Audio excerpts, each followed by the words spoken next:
Hello fellow gamers, it's your boy Zero Inc. and I'm back with another Kickshot Angle discussion. Now today's discussion is going to be a little different because I'm going to be talking about all three systems.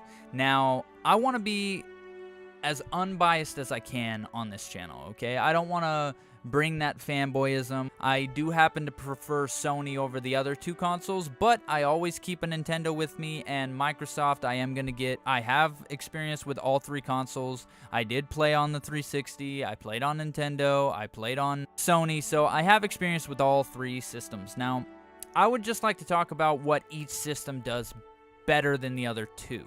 And I'm going to stick to one thing that they do better, because I know there are definitely, this is all subjective and this is all opinionated, and some people might disagree with me, but here's my thoughts. Nintendo has always been better than Sony and Microsoft at doing their own thing.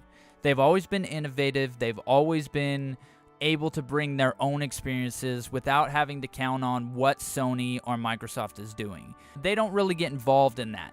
They pretty much do what they want to do, and they're the only company right now in the console races that can do that and say they do it well. They have a lot of first-party support. They basically have their own ecosystem. So at the end of the day, there's always that nostalgia factor that I don't care what anybody says. If you actually and officially gamed on Nintendo back in the 90s, there's always that nostalgia. And that's why it's always been my second system. I always have it in my house because I have a soft spot for Nintendo, okay? I really do. I have a soft spot for Nintendo. Now, in terms of Sony is better than anybody at scouting IPs and scouting studios. They know what to put their money in. They know what not to put their money in. They always seem to hit a home run with their exclusives. And I know a lot of Microsoft heads would say different. They'd say, oh, the exclusives are boring or yada yada. But these guys are guys that have never played the other exclusives. If you talk about Uncharted, if you talk about Infamous, if you talk about... Now, these were all new IPs to PlayStation.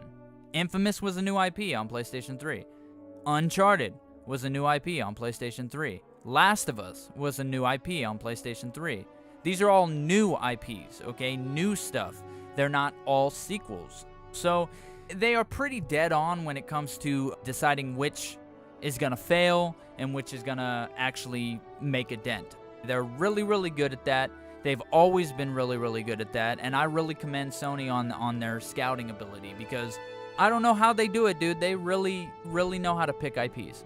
They really do. Now, Microsoft is and always will be the supreme console for online gameplay, simply because it's an internet-based company, and they've always been internet-based.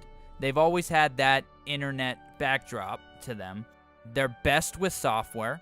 They've always been best with software, whereas in the other two companies, Nintendo and Sony, are better hardware. They've always been better at hardware than Microsoft. Microsoft's TV thing failed, and a couple other hardware endeavors that they wanted to do kind of failed. But they've always been really, really good at software. So they're always going to have the better system when it comes to online play and stuff like that. But yeah, what do you guys think? What do you think the companies do best? Each company has its merits, okay? It depends on what type of gamer you are. If you're a gamer like me who just likes to game on anything and pretty much will give anything a shot, I like all three systems, whether you want to believe it or not. I never say anything bad about Microsoft. I don't. I defend Sony, sure, but I never say anything bad about Microsoft, and the reason being is it's a very capable system, just like the Wii U is a very capable system. I know a lot of AAA enthusiasts wouldn't say so. A lot of AAA enthusiasts that got into gaming during the 360 era